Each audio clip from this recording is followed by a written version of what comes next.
Praise the lord. యేసుక్రీస్తు వారి శ్రేష్టమైన నామములో ప్రియ దేవుని బిడ్డలందరికీ నా హృదయపూర్వకమైన వందనములు, శుభములను తెలియపరుస్తూ ఉన్నాను. ఈ దినకాలపు దేవుని వాగ్దానము ద్వితీయోపదేశ కాండము 30వ అధ్యాయము 20వ వచనము.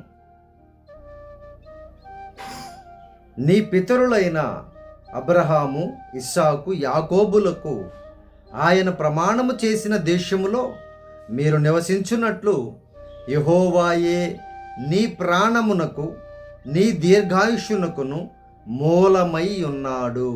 కాబట్టి నీవును నీ సంతానమును బ్రతుకుచు నీ ప్రాణమునకు మూలమైన నీ దేవుడైన యెహోవాను ప్రేమించి ఆయన వాక్యమును విని ఆయనను హత్తుకొనున్నట్లును జీవమును కోరుకొనుడి. ప్రేమైనటువంటి దేవుని బిడ్డలారా, ఇది పాత నిబంధన ఓల్డ్ టెస్ట్మెంట్లో ఉన్నటువంటి ఒక వాగ్దానము. దయచేసి మనము అర్థం చేసుకోవాలి. మన పితరులు విశ్వాసులకు తండ్రి అయినటువంటి అబ్రహాము గారి మొదలుకొని ఆయన దేవుడు ఇచ్చినటువంటి వాగ్దానము మనం ఈ లోకరీతిగా ఆలోచిస్తే పాలు తేనెలు ప్రవహించేటువంటి దేశమో లేదంటే సమృద్ధి కలిగినటువంటి దేశమో అనుకోవచ్చు. ప్రియ దేవుని బిడ్డలారా, ఈ లోకానుసారముగా ఆలోచిస్తే, శారీరకంగా ఆలోచిస్తే, ఆత్మీయముగా మనం ఎప్పుడైతే ఆలోచన ప్రారంభిస్తామో అది పాత నిబంధన కానీ క్రొత్త నిబంధన కానీ ప్రతి ఒక్క వాగ్దానము కూడా దేవుడు శాశ్వతమైన దేవుడు, ఆయన నమ్మదగిన దేవుడు, ఆయన ఆత్మ అయినటువంటి దేవుడు, ఆయన ఆత్మీయమైన విషయాలనే చెప్పారు అని గ్రహించగలము. జాగ్రత్తగా గమనించండి. పితరులకు ఇచ్చినటువంటి వాగ్దానములు నెరవేర్చేటువంటి దేవుడు ఆయన, నెరవేర్చిన దేవుడు ఆయన. ఈరోజు ఇస్తున్నటువంటి వాగ్దానం ఏంటి అని అంటే ఆయన జీవమును కోరుకొనుడి అని అంటున్నారు. ప్రియ దేవుని బిడ్డలారా, మరి ఎవరు జీవము? యేసుక్రీస్తు వారే నేనే జీవమును అని ప్రజలందరికీ, సర్వలోకానికి, సర్వ సృష్టికి తెలియపరిచారు. ప్రియ దేవుని బిడ్డలారా, అర్థం కాదేమో అని జాగ్రత్తగా గమనించండి. మనము దేవుని యొక్క జీవమును కోరుకొని దేవుని యొక్క వాక్యాన్ని కోరుకోవాలి. అదే అక్కడ చెప్తుంది, వాక్యాన్ని విని దానిని గైకొనున్నట్లు జీవమును కోరుకొనుడి. ఎందుకు అనంటే నీ ప్రాణమునకు ఆధారమైన దేవుడు, నీ ఆయుష్కు, దీర్ఘాయుష్కు కారణభూతుడైనటువంటి దేవుడు ఆయన. నీ బిడ్డలు బాగుండాలన్నా, నీవు బాగుండాలన్నా వాక్యమును విని గైకొనాలి. వాక్యము ఎప్పుడైతే గైకొనుచు జీవమును కోరుకుంటారో వారు మాత్రమే ఈ వాగ్దానాలు పొందుకుంటారు. వారు మాత్రమే దేవుని యొక్క దేశములో, పరదైషులో, పరలోకములో సమృద్ధిగా దీవించబడతారు అని లేఖనము స్పష్టం చేస్తుంది. ప్రేమైనటువంటి దేవుని బిడ్డలారా, ఆయనే మన ప్రాణమునకు మూలం. ఎవరంటే ఆయనే. మన ప్రాణమునకు ఆధారం ఎవరు అనంటే ఆయనే. మనకు ఏ ఆధారం లేదు ప్రియ దేవుని బిడ్డలారా, దేవుడే మనకి ఆధారముగా ఉన్నారు. ఆయనే మన పట్ల కార్యాలు చేసేటువంటి వారు, ఆయనే మనల్ని ఆదరించేటువంటి దేవుడు.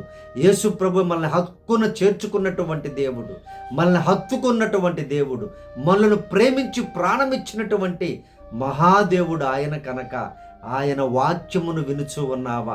ఆయన వాక్య ప్రకారము గైకొనడానికి, బ్రతకడానికి నీవు ఎంత ప్రయత్నం చేస్తున్నావు నీ జీవితంలో ఆలోచించుకున్నట్లయితే ఆయన నీకు దీర్ఘాయుష్యం దయచేస్తారు. ఆయన నీ కుటుంబాన్ని, నీ బిడ్డలను విస్తరింపచేస్తారు, ఆశీర్వదిస్తాను అని వాగ్దానం చేస్తున్నారు. ప్రేమైనటువంటి దేవుని బిడ్డలారా, ఆయన యొక్క దేశములో మనందరము ఉండాలి అని అంటే, ఆయనతో కూడా ఉండాలి అని అంటే ఆయన వాక్యమును వినాలి. చాలామంది సంఘాలకి వెళ్ళి నిద్రపోతున్నారు, వాక్యాన్ని విని విడిచిపెడుతూ ఉన్నారు. వాక్యం విన్నంతసేపు బాగుంటున్నారు, కానీ విని వెళ్ళిన తర్వాత పాటించకుండా నశించిపోతున్నారు, అశాంతికి గురైపోతూ ఉన్నారు, చెడ్డ మాటలు మాట్లాడుతూ ఉన్నారు, భయంకరమైనటువంటి పనులు చేస్తున్నారు. వాక్యాన్ని వింటున్నారు కానీ చేస్తున్నారు, ప్రయోజనం లేదు. ప్రేమైనటువంటి దేవుని బిడ్డలారా, ఈ వాగ్దానం చూసిన బిడ్డలారా, ఆయన నీ ప్రాణానికి ఆధారమై ఉన్నాడు, నీ దీర్ఘాయుష్కి ఆయన మూలమై ఉన్నాడని జ్ఞాపకం చేసుకొని జీవాన్ని కోరుకో. జీవం కలిగిన మాటలు మాట్లాడు, జీవం కలిగిన కార్యాలు చేయండి, జీవం కలిగినటువంటి పనులు చేయండి, జీవం కలిగిన చూపులను చూడండి. ప్రియ దేవుని బిడ్డలారా, ఎప్పుడైతే మీరు ఆ విధంగా ఉంటారో ఆయన పితరులకు ఇచ్చిన వాగ్దానమును నెరవేరుస్తాను అని ఆయన మాట్లాడుతూ ఉన్నారు. ప్రియ దేవుని బిడ్డారా, మన పితరులకు ఇచ్చినటువంటి వాగ్దానం నడిపించినటువంటి దేవుడు ఆయనే, నడిపించినటువంటి సమృద్ధిగా దీవించిన దేవుడు ఆయనే కనుక, ఆయన జీవం కలిగిన దేవుడు కనుక ఆ జీవాన్ని కోరుకోండి. జీవముతోటి మీరు ఎప్పుడూ ఉంటారు, ఆయన ఆశీర్వదిస్తాను అని వాగ్దానం ఇస్తున్నారు.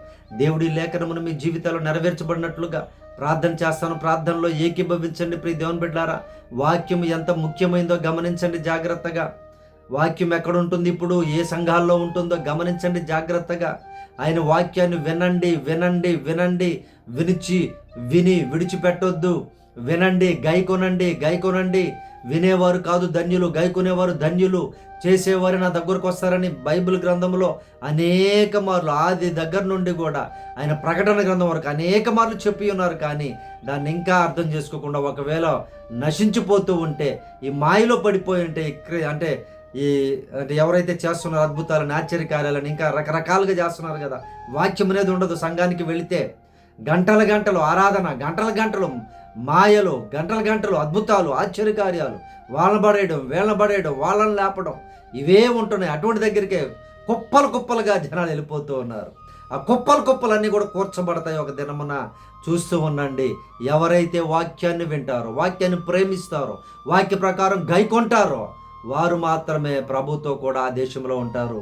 వారి కొరకు ప్రార్థన చేస్తాను. ప్రియ దేవుని బిడ్డారా, ఈ వాగ్దానం చూస్తున్న బిడ్డలందరూ కూడా ఆ విధంగా కావాలని మా ఆశ, మా ప్రయత్నము, మా ప్రార్థన. కాబట్టి ఈ ప్రార్థనలో ఏకీభవించండి. దేవుడు మీకు మంచి పరలోకపు జ్ఞానం అనుగ్రహించినట్లుగా, జీవాన్ని కోరుకున్నట్లుగా ప్రార్థిస్తాను. ప్రార్థనలో ఏకీభవించండి. ప్రియ దేవుని బిడ్డారా, పరిశుద్ధుడా మా ప్రియ పరలోకపు తండ్రి, నీకు వందనాలు, స్తోత్రాలయ్యా. అయ్యా ప్రభువా, ఈ వాగ్దానం చూసినటువంటి మీ బిడ్డలను జ్ఞాపకం చేసుకోండి ఆయన. వారి ప్రాణమునకు ఆధారమైన మా దేవుడవు నీవే ప్రభువా. వారి బిడ్డలకు ఆధారమైన మా దేవుడవు నీవే నాయన. నీవే సహాయం చేసి బిడ్డలు నాయన పరలోకపు జ్ఞానముతో వాక్యమును వినడానికి సహాయము చేయండి. వాక్యమును తన పరిశుద్ధ గైకొనడానికి శక్తిని దయచేయండి నాయన. శరీరాన్ని నలగొట్టుకునే కృపను దయచేయండి ప్రభువా. నీవే నాయన ఆత్మీయముగా ఎదిగించమని, ఆశీర్వదించమని నాయన. మీరు ప్రమాణము చేసిన దేశములో బిడ్డలను నివసింపచేయమని ప్రార్థిస్తూ ఉన్నానయ్యా. దేవానికి వందనాలు. ఈరోజు నాయన జన్మదినం జరుపుకుంటున్న బిడ్డలను దీవించండి. పెళ్లి రోజులు జరుపుకుంటున్న కుటుంబాలను ఆశీర్వదించండి. గాయపడిన కుటుంబాలను దర్శించి ఆదరించండి ప్రభువా. అప్పుల బాధల్లో నాయన, వడ్డీల బాధల్లో ఏ బిడ్డలైతే శ్రమలో ఉన్నారో జ్ఞాపకం చేసుకోండి. విడుదల కలిగించమని ప్రార్థిస్తూ ఉన్నాం నాయన. అయ్యా తన ప్రభు, మాకు సహకరిస్తున్న కుటుంబాలు ఏమైతే ఉన్నాయో నాయన, ఆ కుటుంబాలలో సమృద్ధిని దయచేయండి ప్రభువా. బిడ్డలందరూ నాయన ప్రభువా, మీరు ప్రమాణము చేసిన దేశములో జీవించుటకు సహాయము చేయమని, వారి ప్రాణమును రక్షించమని, అయ్యా వారికి దీర్ఘాయుష్ను దయచేయమని ప్రార్థన చేయించున్నానయ్యా. వాక్యాన్ని విని వాక్యాన్ని గైకొనే వారిగా దీవించమని అడుగుచూ ఉన్నాను. అలాగే ఈ దినకాలపు దీవెనతో, ఈ వాగ్దానపు దీవెనలతో చూస్తున్న ప్రతి బిడ్డని సమృద్ధిగా దీవించమని యేసు ప్రభు నామమును ప్రార్థించి అడిగి వేడుకొనుచున్నాం తండ్రి, ఆమేన్. దేవుని బిడ్డారా, యేసయ్య నామమును మీ అందరికీ వందనములు, శుభములు. మీ ప్రార్థన అవసరత మా తెలియపరచండమ్మా. ఈ ప్రార్థన అవసరతలు దేవుని యొద్దకు మాత్రమే వెళ్తాయి. ప్రియ దేవుని బిడ్డారా, ఆ ప్రార్థనలు చేసి మీరు మేలులు పొందుకున్నప్పుడు దేవునికి కృతజ్ఞత కలిగి ఉండండి. అలాగే ప్రియ దేవుని బిడ్డారా, ఈ ప్రార్థన రిక్వెస్ట్లు ఎక్కడితోనే ఎండ్ అయిపోతాయి. దయచేసి జ్ఞాపకం చేసుకోండి. మరలా ఏదో ఎక్కడో మీటింగ్స్లోనో ఉదాహరణలుగా చెప్పడం ఇటువంటి ఏవి కూడా ఉండవు. దేవునికి ప్రార్థన విజ్ఞాపన ధూపం ఆయన దగ్గరికి వెళ్తూ ఉంటుంది అంతే. మీ సమస్యలు క్లియర్ కావాలని మా ఆశ, మా ప్రార్థన ప్రియ దేవుని బిడ్డారా. కాబట్టి మెసేజ్ చేయండి, ఫోన్ చేయండి డైరెక్ట్గా, లేదా మీరు కామెంట్ చేయండి. ప్రియ దేవుని బిడ్డారా, మీ కొరకు ప్రార్థన చేస్తాను. దేవుడు కార్యాలు చేస్తారు. అలాగే మన మినిస్ట్రీ కోసం మీరు ప్రార్థన చేయండి. సొంత సంఘం కోసం ప్రియ బిడ్డలారా, మనకి సొంత సంఘం దేవుడు అనుగ్రహించినట్లుగా మీరు ప్రార్థన చేయండి. దేవుని పరిచర్య కొరకు సమస్తాన్ని విడిచిపెట్టుకొని, లక్షల ఆదాయాన్ని, సెలబ్రిటీ హోదాని సమస్తాన్ని విడిచిపెట్టుకొని ఆయన పని కొరకే బ్రతుకుతూ ఉన్నాం కుటుంబం అంతా. సో కాబట్టి మీరు ప్రార్థనలో జ్ఞాపకం చేసుకోండి.